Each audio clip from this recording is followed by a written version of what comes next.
This isn't really your money anymore. My son said it like he was reading a weather report. Calm, certain, like facts were facts and I was supposed to nod along. I stopped mid-reach for my coffee. The conference room at his law office smelled like leather and expensive air freshener, the kind that costs more than it should. His spouse sat beside him, perfectly still, hands folded on the polished table. My wife was across from me, her jaw tight in that way that meant she was deciding whether to explode or disappear. No one else said anything. Not my son, not his spouse, not the woman I'd been married to for 32 years. I set the cup down. The sound was louder than it should have been. "Say that again," I said. My son glanced at his spouse. Just a flicker, fast enough that most people would miss it. I didn't. "Dad, we've gone over this. The restructuring was necessary. You signed the papers. The accounts are protected now. That's what you wanted." I hadn't signed anything, not recently, not anything that mattered. But I didn't say that. Not yet. Instead, I looked at each of them. My son, 34, wearing a suit that cost more than my first car. His spouse, sharp-eyed, watching me like I was a problem that needed managing. My wife, silent, staring at her hands. "Protected from what?" I asked. "Liability," my son said. "Estate complications, tax exposure. We walked through all of this." "We didn't." "You were there, Dad." I laughed. It came out wrong, too sharp. My son flinched. "I was there," I said, "but I don't remember agreeing to give up control of accounts I've been managing for 40 years. His spouse leaned forward, smiled. The kind of smile you give a child who doesn't understand long division. "It's still your money, of course.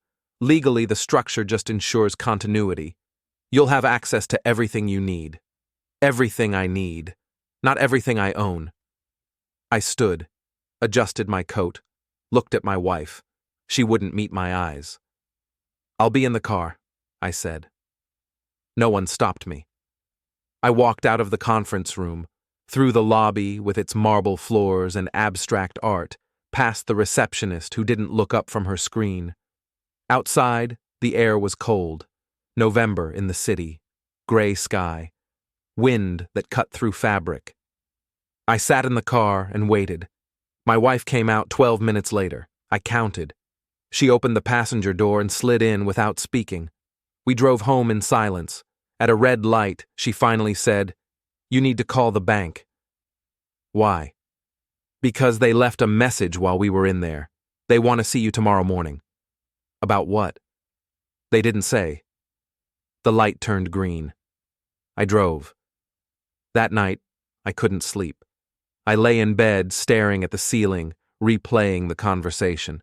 My son's tone, his spouse's smile, the way my wife had stayed quiet. The phrase kept looping in my head. This isn't really your money anymore. Not, we need to talk about restructuring. Not, let's protect your assets, your money, anymore, like it had already happened. At 3 a.m, I got up and went to my office. I kept hard copies of everything, bank statements, investment records, trust documents. I pulled the folders and spread them across the desk. Nothing looked wrong. But I hadn't been checking closely, not in months, maybe longer. I trusted my son. He was a lawyer. He knew this stuff better than I did. That's what I'd told myself. I opened my laptop and logged into my primary account. The screen loaded slowly. When it finally came up, I stared at the balance. It was the same as last month. Down to the cent. No transfers, no withdrawals, no changes. So why did the bank need to see me? I checked the secondary accounts, the retirement fund, the money market, the investment portfolio, all normal. I sat back, rubbed my eyes. Maybe I was paranoid. Maybe the meeting was routine. Maybe my son was right and I'd just forgotten the details. But then I remembered his spouse's face when I asked about access. The way she'd said, "everything you need," instead of "everything you own." I pulled up the trust documents, scanned through the language. Legal jargon, clauses and subclauses, references to statutes I didn't fully understand. Then I found it. Page 16, paragraph 7. A line about delegated authority in the event of incapacity or mutual agreement. Mutual agreement. I read it 3 times. It meant that if I agreed, my son could act on my behalf, make decisions, move money, change beneficiaries, if I agreed. Had I agreed? I couldn't remember signing anything that would trigger this clause. But the document was dated 6 months ago. My signature was at the bottom, witnessed by a notary I didn't recognize. I closed the laptop, went back to bed, didn't sleep. The next morning, I drove to the bank alone. My wife offered to come. I told her I'd be fine. The branch was a small private office downtown. Marble counters, quiet voices. A receptionist who knew my name and smiled like we were old friends. "Mr. Brennan," she said, "they're ready for you." She led me to a conference room, smaller than my son's, less expensive furniture, but the same smell, leather and air freshener. 2 people were waiting. A man in his 50s with gray hair and wire-rimmed glasses, a younger woman with a tablet and a professional smile. "Mr. Brennan," the man said, "I'm Richard Bellamy. This is my colleague, Jennifer Park. Thank you for coming in on short notice." I shook their hands, sat down. Bellamy folded his hands on the table. "We wanted to discuss some recent activity on your accounts." "What activity?" "Instructions were submitted to restructure your primary holding account. The paperwork came through our compliance department yesterday." I leaned forward. "What kind of instructions?" "A transfer of signatory authority, and a request to establish a discretionary trust with your son listed as primary trustee." The room tilted slightly. I gripped the armrest. "I didn't submit any instructions." Bellamy glanced at Park. She tapped her tablet, pulled up a document, turned it toward me. It was a form, my name at the top, my signature at the bottom. "This came through our secure portal," Bellamy said, "authenticated with your login credentials." I stared at the signature. It looked like mine. The loops, the spacing, the way the tail of the N curled back. But I hadn't signed it. "When was this submitted?" I asked. 3 days ago." 3 days. The same week my son had scheduled the family meeting. "I didn't sign this," I said. Bellamy's expression didn't change. "Are you saying someone accessed your account without authorization?" "I'm saying I didn't submit this form." Park leaned in.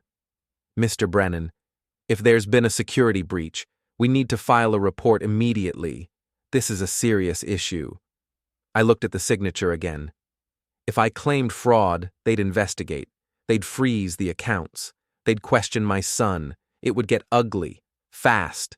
But if I didn't, the transfer would go through, and I'd lose control. "How long do I have to respond?" I asked. Bellamy hesitated. "The standard review period is 72 hours. After that, unless we receive a formal objection, the changes will be implemented." "I'm objecting." "We'll need that in writing." I stood. "You'll have it today." I left the bank and sat in my car. My hands were shaking. I gripped the steering wheel until my knuckles went white. Someone had used my login, forged my signature, submitted instructions that would hand over my accounts to my son, and they'd done it carefully, quietly, with just enough legal cover to make it look legitimate. I pulled out my phone, opened my email, scrolled back 3 days. There, a confirmation message from the bank's secure portal. "Your recent submission has been received and is under review." I'd never opened it. I got dozens of emails a day, notifications, confirmations, updates. I didn't read most of them. But someone knew that. Someone knew I wouldn't notice until it was too late. I drove home. My wife was in the kitchen.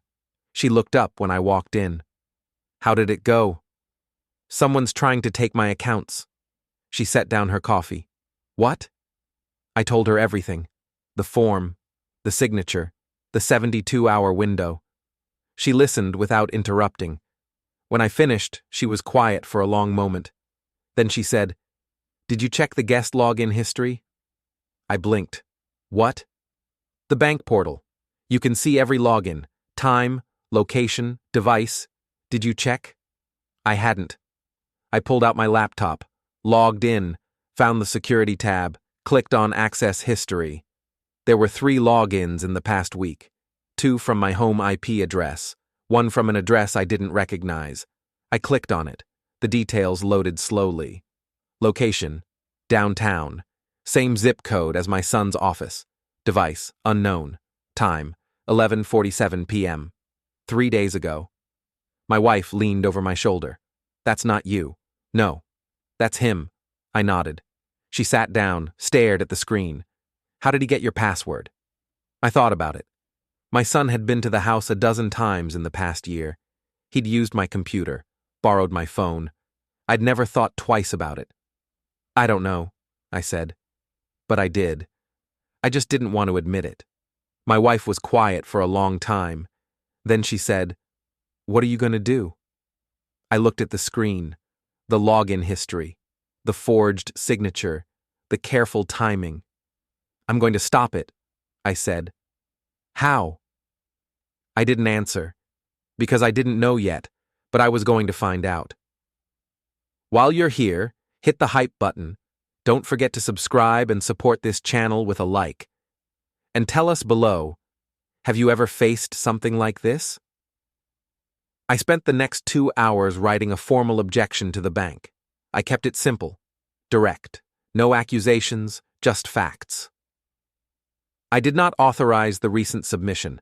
I request an immediate hold on all pending changes. I will provide additional documentation as needed. I emailed it to Bellamy. Then I called. He picked up on the second ring. "Mr. Brennan." I sent the objection. "Did you get it?" "Yes. We've placed a temporary hold on the account restructuring. But I need to be clear. This doesn't resolve the matter. If the submission was made using your credentials, we'll need to investigate how that happened." "I understand. And if it turns out the login was legitimate, the hold will be lifted." "It wasn't legitimate. Then we'll need proof." I hung up. Proof. I had the login history. I had the timestamp. I had the location. But I didn't have evidence that my son was the one who used it. And without that, the bank would assume I'd simply forgotten. I needed more. I called my son's office. The receptionist answered. "Brennan and Associates. I need to speak to my son. I'm sorry, he's in a meeting. Can I take a message?" "Tell him I need to see the documents he mentioned yesterday, the ones I supposedly signed." A pause. "I'll let him know." She hung up before I could say anything else. I sat at my desk, stared at the phone. My wife came in. She was holding a folder. "What's that?" I asked. "Estate planning documents, from 2 years ago. I found them in the filing cabinet." She set the folder in front of me. I opened it. Inside were copies of the trust agreement, the one my son had helped me draft. It was straightforward, standard language, nothing unusual, except. I flipped to the signature page. My signature was there, so was my wife's, and a notary stamp. But the notary's name was different. I pulled up the recent document on my laptop, the one the bank had shown me, compared the signatures. Different notary, different date, but the same clause about delegated authority. "He rewrote it," my wife said. I looked up at her. "He took the original and changed it, just enough to give himself control. Then he forged your signature." I stared at the documents side by side. She was right. "Why didn't I notice?" I said. "Because you trusted him." I closed the folder. My phone rang. I picked it up. "Dad." My son's voice, calm, professional. "We need to talk," I said. "I heard you contacted the bank." "Yes. Dad, this is a misunderstanding. I can explain everything." "Then explain." A pause. "Not over the phone. Come to the office." "No. Come here." Another pause. Longer this time. "I'll be there in an hour." He hung up. I looked at my wife. "He's coming here?" "Good," she said. I want to hear this.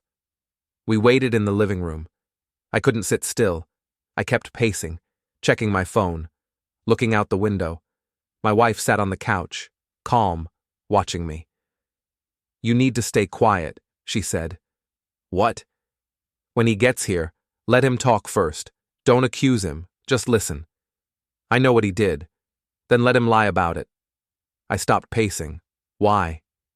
Because if he lies, you'll know for sure, and you'll have more to work with. She was right. I sat down. 58 minutes later, a car pulled into the driveway. I watched through the window. My son got out, alone, no spouse. He came to the door, knocked once. I opened it. Hi, Dad. Come in. He stepped inside, looked around, saw my wife on the couch. Mom. She nodded, didn't smile. He sat in the armchair across from us, folded his hands. I understand you're upset, he said. I'm not upset, I said. I'm confused. About what? About why the bank thinks I submitted a form I've never seen before. He nodded slowly. Okay, I can explain that. Please do. He took a breath.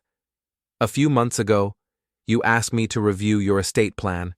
You were worried about taxes, about making sure everything was set up correctly. Do you remember that? I did, vaguely. I drafted some updates, sent them to you for review. You approved them. I submitted the changes through the bank's portal, using my login. You gave me access. You said it was easier than doing it yourself. I stared at him.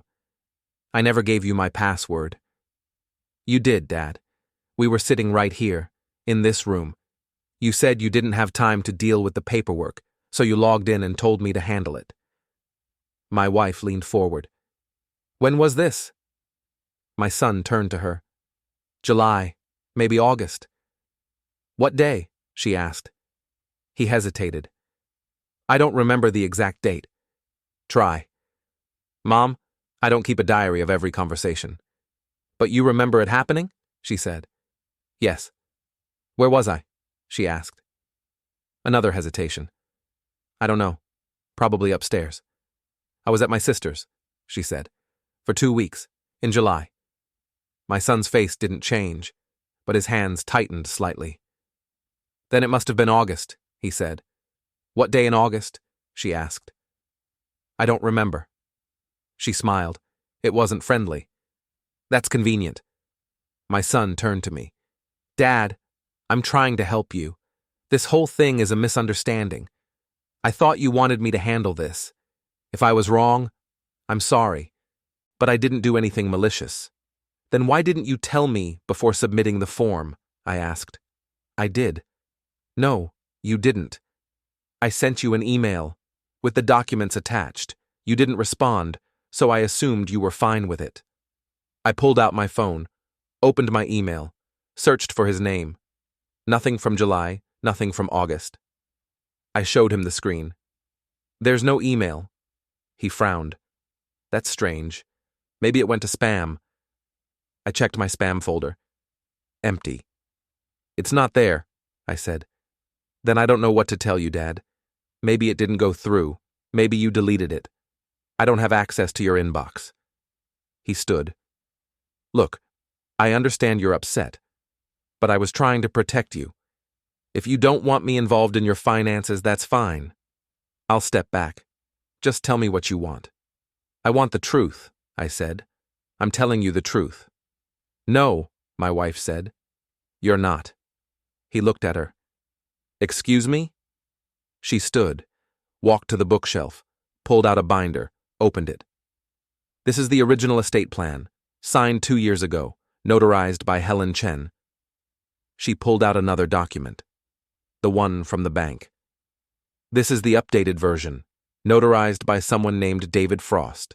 Who is David Frost? My son's jaw tightened. A notary I used. When? Recently. How recently? I don't remember. She set the documents on the coffee table. You don't remember who notarized a legal document you submitted 3 days ago? It's not unusual to use different notaries, he said. It is when the original notary is still working in your building, she said. Silence. My son stared at her, then at me. I think I should go, he said. I think you should, I said. He walked to the door, stopped, turned back. Dad, I know you're angry, but you're making a mistake. This is going to get messy, for both of us. Is that a threat? I asked. It's a warning. He left. I stood there for a long moment. Then I sat down. My wife closed the binder. He's lying. I know. He forged your signature, submitted the form, and now he's trying to make you think you forgot. I know. She sat beside me. So what are you going to do? I looked at the documents on the table. I'm going to find David Frost, I said. The restraining order was supposed to be enough, but I knew better. My son was a lawyer. He understood workarounds, loopholes. He'd find a way to keep trying, unless I made it impossible. That night, I sat down with my wife and Sarah Hollis. I want to restructure everything, I said. Hollis looked up from her notes.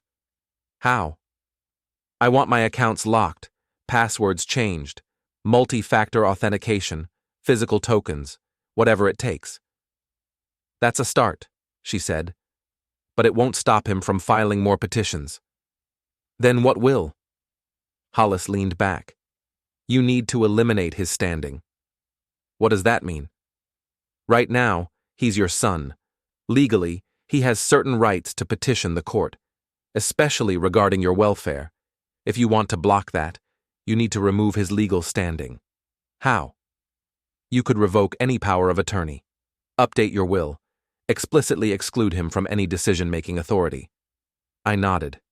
Do it. My wife spoke. That's not enough. Hollis frowned. What do you mean? He'll just wait. A year, 2 years. He'll wait until we're older, until we're actually vulnerable, and then he'll try again. I looked at her. So what are you suggesting? We don't just block him legally, we block him financially. How? She smiled. We make sure there's nothing left to fight over. I didn't understand at first. Then I did. You want to move the money, I said. Not just move it. Lock it down. Trusts, irrevocable transfers, charitable foundations, anything that puts it out of reach. Hollis was quiet for a moment. Then she said, That's aggressive. It's necessary, my wife said. I thought about it. My son had tried to take everything. If I didn't act, he'd try again. And next time, he might succeed. How long would it take? I asked. A few weeks, Hollis said. Maybe a month. Do it. Over the next 3 weeks, we restructured everything. Accounts were moved, trusts were established, irrevocable, no beneficiaries except my wife, no trustees except people I'd never met. The house was transferred into a living trust, untouchable.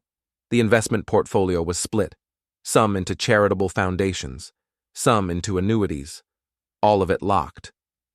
By the time we finished, my son had no access to anything. But I wasn't done, because moving money wasn't enough. I needed to make sure he understood it was over. I called him. He answered on the 3rd ring. Dad, we need to talk. I'm listening. Not over the phone. In person. Where? Your office. Tomorrow, 10 a.m. He hesitated. Okay. I hung up. My wife looked at me. What are you going to do? I'm going to end this. The next morning, I drove to my son's office, the same building where this had all started. The receptionist recognized me, smiled. Mr. Brennan, go right in. I walked down the hall, opened the door to the conference room. My son was there, alone, no Vanessa, no attorneys, just him. I sat down. Where's your wife? I asked. I told her to stay home. Why? Because I wanted to talk to you. Just us. I nodded. Good. He leaned forward. Dad, I know you're angry, but I need you to understand. Stop. He stopped. I'm not here to listen, I said. I'm here to tell you how this ends. He sat back. I pulled out a folder, set it on the table. "What's that?" he asked. "Legal documents, drafted by my attorney. They outline the new structure of my estate." He opened the folder, scanned the first page. His face went pale. "You moved everything," he said. "Yes." "Into trusts I can't touch." "Yes." He looked up. "Why?" "Because you tried to steal from me." "I didn't." "You forged my signature. You used a fake notary. You filed a petition to have me declared incompetent. And you did it all because you thought I was too stupid to notice." He stared at me. "You were wrong," I said. He set the folder down. "Dad, I made mistakes, but I was trying to help." "No, you were trying to win, and you lost. This isn't over." "Yes, it is." I stood. He stood too. "You can't do this." "I already did. I'm your son. Not anymore." I walked out. In the hallway, I stopped, took a breath. My hands were shaking, but not from fear, from relief. I drove home. My wife was waiting. "How did it go?" she asked. "It's done." She nodded, smiled. We sat together in the kitchen. Quiet. For the first time in weeks, I felt like I could breathe. But I was wrong. Because 2 days later, something happened that I didn't expect. My son didn't call, didn't email, didn't show up at the house. Instead, I got a letter. From Vanessa. It was short. 3 paragraphs. The first was an apology. Polite, insincere. The second was a request. A meeting. To discuss reconciliation. The third was a threat. "If you don't agree to meet, we'll have no choice but to pursue other options." I showed it to my wife. She read it, then set it down. "She's bluffing." "How do you know?"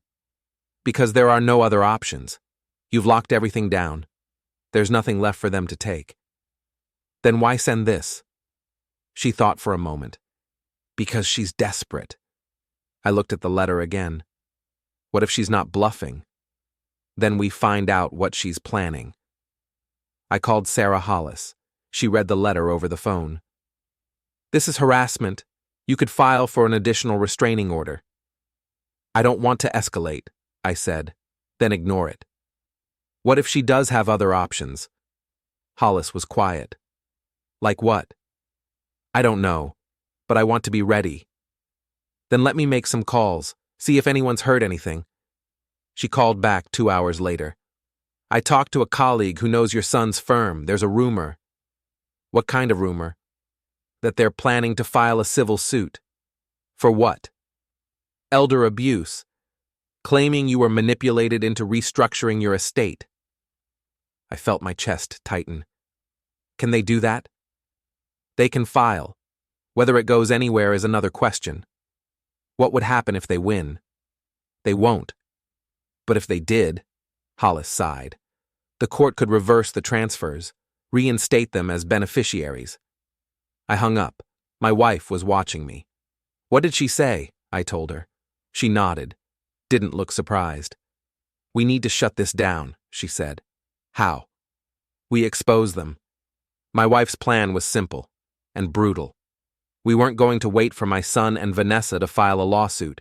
We were going to destroy their credibility before they had the chance. "How?" I asked. "Social proof," she said. "We make sure everyone knows what they did." "You mean gossip?" "I mean truth, shared strategically." I didn't like it, but I didn't have a better idea. She started with her book club, 8 women, all married to professionals, lawyers, doctors, business owners. She didn't name names, just told the story. A son who tried to steal his father's money, a daughter-in-law who orchestrated it, the forged documents, the fake notary, the petition. The women listened, asked questions. By the end of the week, the story had spread. I started getting calls. Friends I hadn't talked to in months, colleagues from my old firm, people I barely knew. They all said the same thing. "Is it true?" I didn't confirm, didn't deny, just said, "I'm handling it." But the rumors grew, and then something unexpected happened. One of my wife's friends called. Her husband was on the board of the State Bar Association. "I heard about your son," she said. I'm sorry. Thank you. I wanted you to know. There's been a complaint filed. I sat up. By who? I can't say. But it's being reviewed. What kind of complaint? Professional misconduct. Related to the notary issue. I thanked her and hung up. My wife was standing in the doorway. What was that? Someone filed a bar complaint against him. She smiled. Good. Did you do that? No. Then who? Does it matter? I thought about it. No. 3 days later, my son called. Dad, we need to talk. I'm listening. There's been a complaint filed with the bar. Do you know anything about that? No. Are you sure? Yes. Dad, this could ruin my career. You should have thought of that before you forged my signature. Silence. I'm going to lose my license, he said. Maybe. Dad, please. I made mistakes, but I don't deserve this. Yes, you do. I hung up. My wife was watching me. How do you feel? I thought about it. Good. She nodded. The next week, I got a call from Sarah Hollis. I have news. What? Your son's firm is dissolving the partnership. I frowned. Why? Reputational damage, the bar complaint, the rumors. They don't want to be associated with him anymore. What does that mean for him? He'll have to find another firm, or start his own practice. And Vanessa? She's being let go, too. I sat back. When did this happen? This morning. It's not public yet, but it will be. I hung up. My wife came in. I told her. She smiled. They're finished. Not yet, I said. What do you mean? They'll still try to fight, file the lawsuit, find another attorney. Let them. No one will take the case. I thought about it. She was probably right. But I wanted to be sure. That night, I couldn't sleep. I kept thinking about my son. The look on his face when I'd told him it was over. He'd seemed shocked, like he genuinely didn't understand what he'd done wrong. Or maybe he did, and he just didn't care.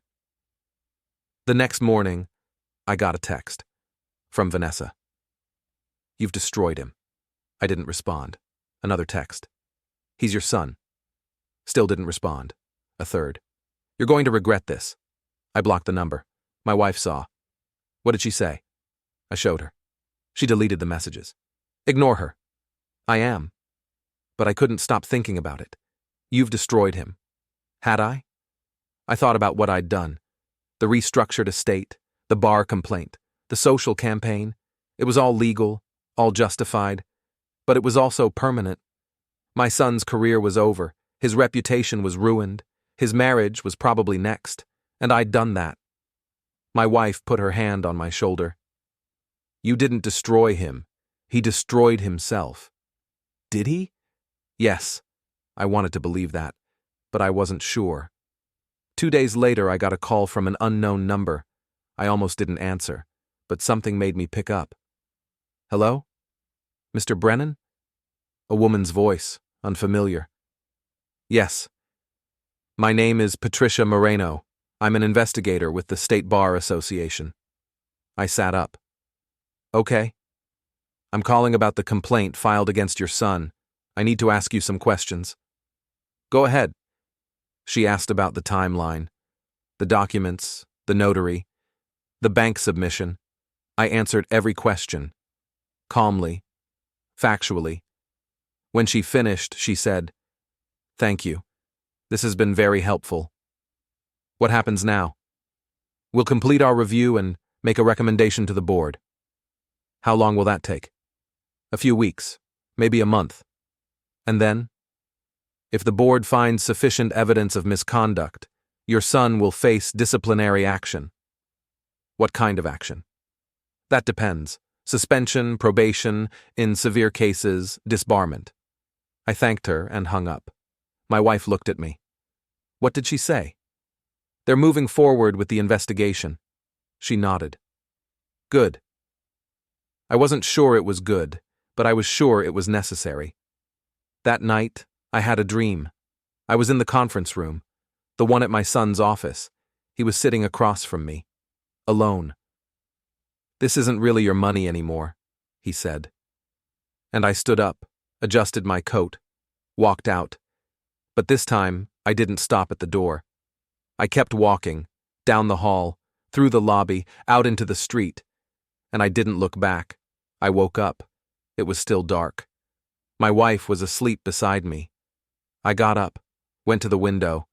Outside, the city was quiet. A few streetlights, a few cars, and I realized something. I'd won.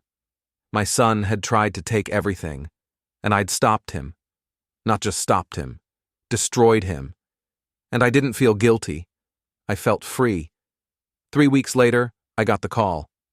Sarah Hollis. The Bar Association made their decision. And? Your son is being suspended. 6 months, pending completion of an ethics course. I leaned back. Not disbarred? No. The board felt the evidence supported misconduct but not malice. That's wrong. I know. But it's their decision. I hung up. 6 months. He'd be back practicing in 6 months. I told my wife. She didn't seem surprised. They always protect their own. So what do we do? Nothing. We've already won. He'll come back. And we'll be ready. I wasn't convinced. But I didn't have another plan. 2 days later, I got a letter from my son. I almost threw it away without reading it, but my wife stopped me. "Read it," she said. "You need to know what he's thinking." I opened it. The letter was short, handwritten. "Dad, I know I hurt you. I know I broke your trust. I'm not asking for forgiveness. I just want you to know that I understand what I did was wrong. I'm sorry. I hope someday you can see that I was trying to help, even if I went about it the wrong way. I love you. Always." I set the letter down. My wife picked it up, read it. "He's still lying." "How do you know?" "Because if he truly understood, he wouldn't say he was trying to help. He'd admit he was trying to take." I thought about it. She was right. I threw the letter away. A week later, Vanessa called. I didn't answer. She left a voicemail.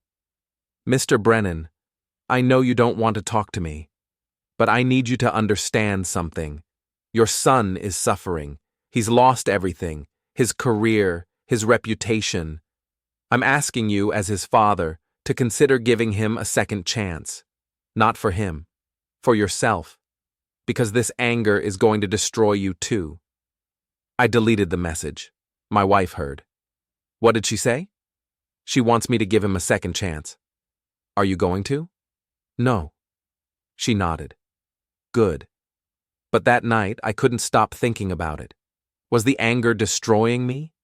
I didn't feel angry. I felt empty. My son was gone, but gone in every way that mattered, and I'd done that. My wife found me sitting in the office, staring at nothing. "What are you thinking?" she asked. "I'm thinking about what Vanessa said." "Forget what she said." "What if she's right?" My wife sat down. "She's not." "How do you know?" "Because you're not angry. You're just done." I looked at her. "What's the difference?" "Anger is temporary. Being done is permanent." She was right. I wasn't angry anymore. I was just finished. The next morning, I got a call from the bank. Richard Bellamy. "Mr. Brennan, I wanted to follow up on the account restructuring." "What about it?" "Everything's been finalized. The trusts are in place. The transfers are complete. You're all set." "Thank you. One more thing. I wanted to let you know that we've flagged your account for additional security. If anyone tries to access it without your direct authorization, we'll contact you immediately." "I appreciate that." "Of course. And Mr. Brennan?" "Yes?" "I'm sorry about what happened with your son." "Thank you." I hung up. Sat there for a moment. It was over.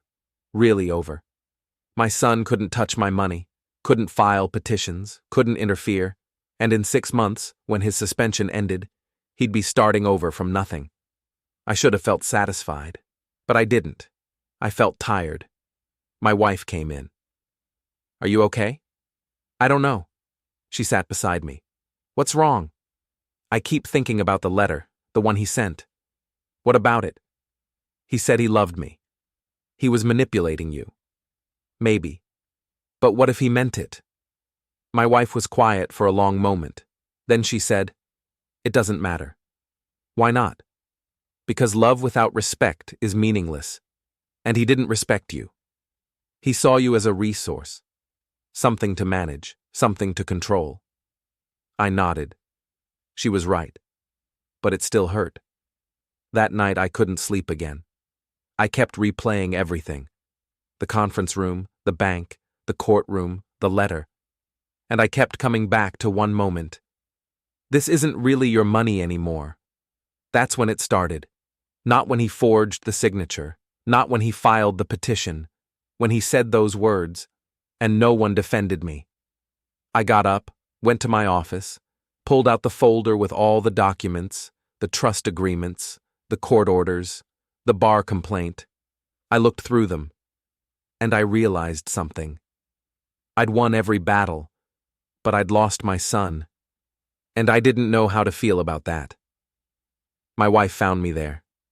2 a.m. "Come to bed," she said. "I can't." "Why not?" "Because I don't know if I did the right thing." She knelt beside me. "You did." "How do you know?" "Because he tried to take everything. And you stopped him. That's not wrong, that's survival." I looked at her. "Is it?" "Yes." I wanted to believe her, but I wasn't sure. The next morning I made a decision. I called Sarah Hollis. "I want to set up a meeting." "With who?" "My son." She was silent for a moment. "Why?" "I want to hear him explain, in person, without Vanessa, without lawyers, just him." "I don't think that's a good idea." "I don't care." "Mr. Brennan, set it up." She sighed. "Okay, I'll reach out." 2 days later, she called back. He agreed. "Tomorrow, noon, neutral location." "Where?" "A coffee shop downtown. I'll send you the address." "Thank you." I hung up. My wife looked at me. "What are you doing?" "I need to hear him say it." "Say what?" "That he knew what he was doing, that it wasn't a mistake, that he chose to do this." "And if he doesn't?" "Then I'll know he's still lying." She nodded. "I'm coming with you." "No." "Yes."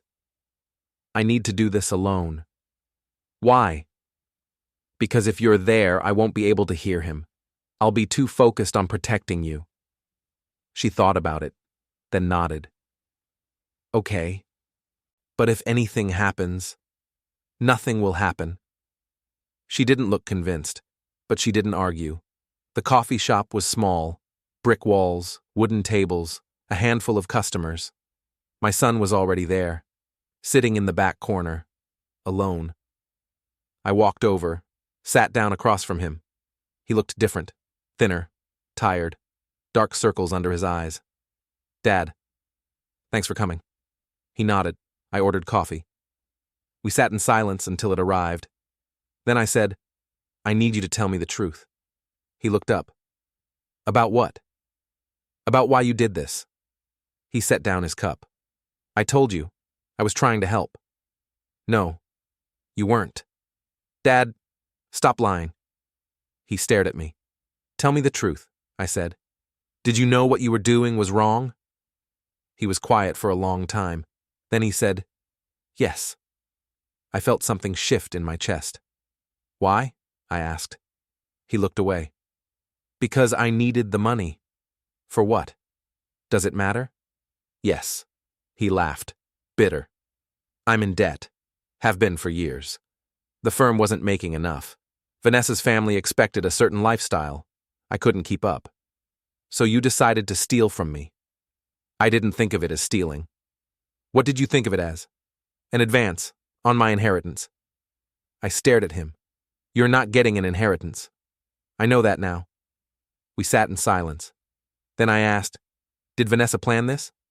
He hesitated, then nodded. "Yes." "How long?" "A year. Maybe more." I felt cold. "And you went along with it?" "I didn't have a choice." Everyone has a choice. He looked at me. You don't understand what it's like. What's like? Being your son. I blinked. What does that mean? It means living in your shadow. It means never being good enough. It means watching you succeed at everything while I struggled. I never asked you to be like me.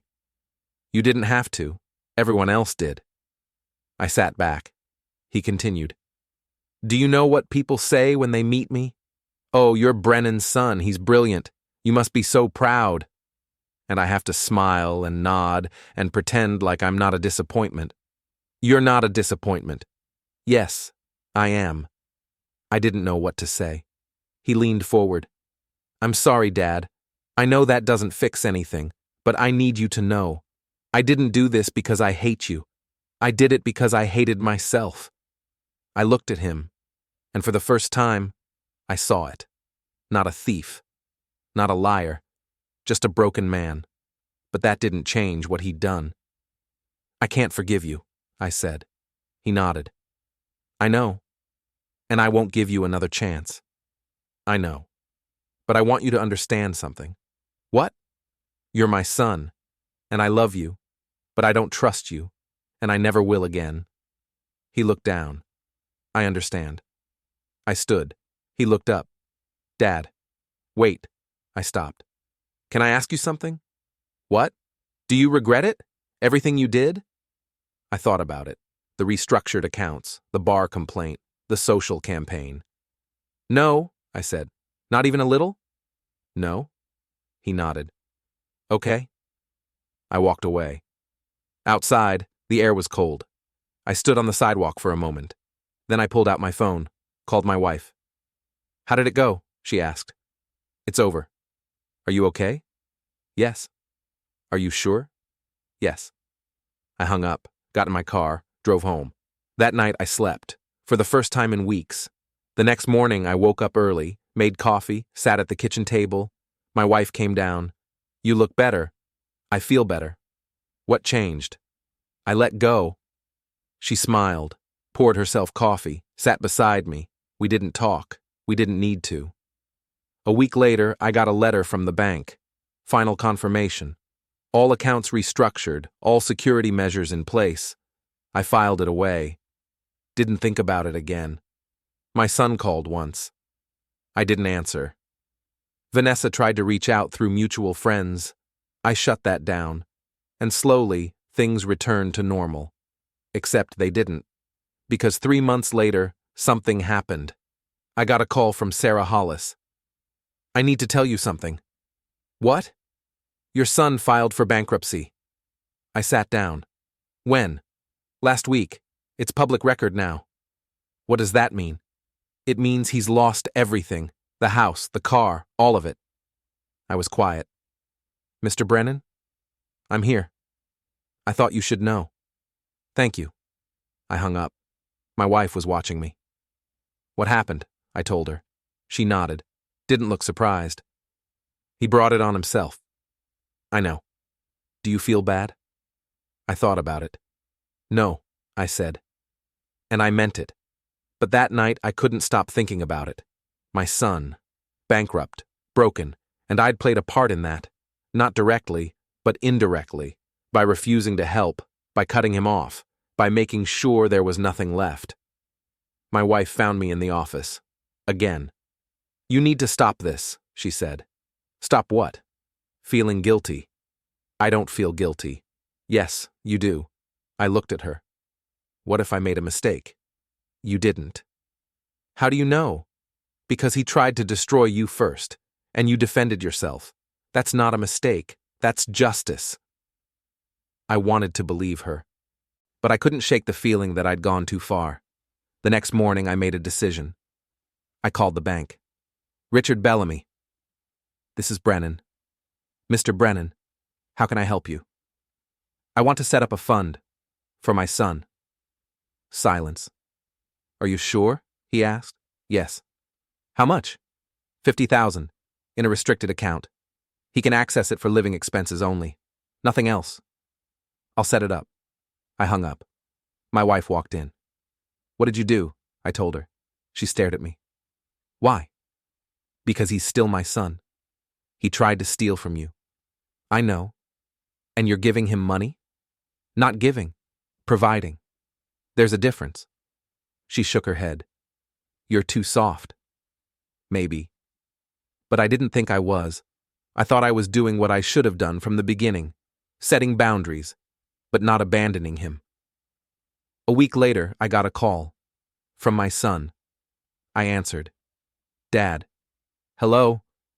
I got a notification from the bank about the fund. Yes. Why did you do that? Because you need it. He was quiet. Then he said, Thank you. Don't thank me. Just use it wisely. I will. And don't contact me again, unless it's an emergency. I understand. I hung up. My wife looked at me. Do you think that was smart? No. Then why did you do it? Because he's my son, and I'm his father, and that means something, even if everything else is broken. She nodded. We didn't talk about it again, but 2 months later, I got another call. From Richard Bellamy. Mr. Brennan, I wanted to let you know, your son withdrew the maximum allowed from the fund. For what? Rent, utilities, basic expenses. Good. There's something else. What? He sent a letter to the bank, asking us to forward it to you. What does it say? I haven't read it. It's sealed. Send it. The letter arrived 3 days later. I opened it. Inside was a single page, handwritten. Dad, I know I don't deserve your help, but I'm grateful for it. I'm using the money to get back on my feet. I found a job. Nothing fancy, but it's honest work. I'm not asking for forgiveness. I just wanted you to know. I'm trying to be better. Thank you. I set the letter down. My wife read it over my shoulder. Do you believe him? She asked. I don't know. What are you going to do? Nothing. Nothing? He's on his own now. If he gets better, that's his choice. If he doesn't, that's also his choice. She nodded, and that was it. I didn't respond to the letter, didn't call, didn't reach out. I just let it go. And slowly, over the next few months, I stopped thinking about it. Stopped wondering if I'd done the right thing. Stopped feeling guilty. Because I realized something. I'd protected myself. I'd defended what was mine. And I'd given my son one last chance to prove he could stand on his own. What he did with that chance was up to him, not me. And that was enough. 6 months later, I got one final call from the State Bar Association. Mr. Brennan, I wanted to inform you. Your son's suspension has ended. He's been reinstated. Thank you for letting me know. There's something else. What? He's requested permission to contact you, to apologize, formally. Tell him no. Are you sure? Yes. I'll let him know. I hung up. My wife looked at me. He's back to practicing law. Yes. And you said no to the apology. Yes. Why? Because I don't need it. She smiled. Good. And that was the end of it. My son went back to his life. I went back to mine. We didn't speak, didn't see each other. And I was fine with that, because I'd won. Not just the legal battles, not just the financial fight. I'd won my freedom, from his manipulation, from his betrayal, from the fear that he'd try again. And that was worth more than any apology, more than any reconciliation. It was worth everything. I sat in my office, looking at the documents one last time, the trust agreements, the court orders, the restraining order. Then I closed the folder, filed it away, and never opened it again. My wife came in. What are you thinking? I'm thinking it's over. It is. No, I mean really over. He can't hurt us anymore. She sat beside me. No, he can't.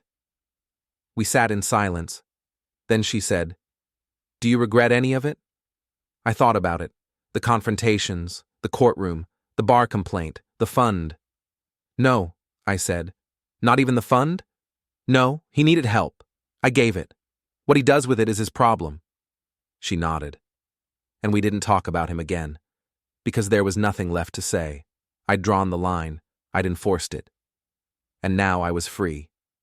1 year later, I was cleaning out the office when I found the letter, the one my son had sent after I set up the fund.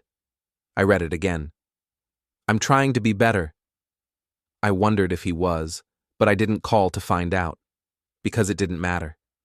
He was his own person now, and I was mine, and that was how it should be. I threw the letter away, went back to my life, and never looked back.